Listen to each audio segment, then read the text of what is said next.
The Steam overlay is one of those features that can be really useful once you know where to find it. It lets you open your friends list, browse the web, and even control music without leaving your game. But if it's causing performance issues, glitches, or crashes in a specific title, you may want to turn it off. In this video, I'll show you how to enable and disable the Steam overlay globally for all games, and also how to change it for just one game at a time. If this guide helps you out, make sure to hit like and subscribe for more simple gaming tutorials. Alright, let's jump in.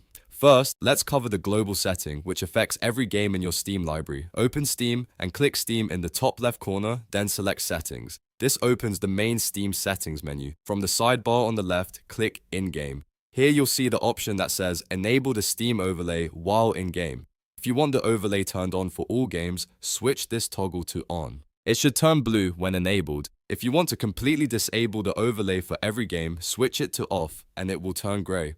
While you're here, you can also change the overlay shortcut keys if you want. The default shortcut is Shift and Tab, but you can customize that if another key combination works better for you. Now let's look at the per game setting, which is very handy when only one game has an issue. If the overlay is fine in most games but causes problems in one specific title, you do not need to turn it off everywhere. Instead, go to your Steam library and find the game you want to adjust. Right-click the game and select Properties. In the Properties window, open the General tab, look for the Steam Overlay section, and you'll see the same option to enable the Steam Overlay while in-game. Turn it on if you want overlay support for that game, or turn it off if you want to disable it just for that title.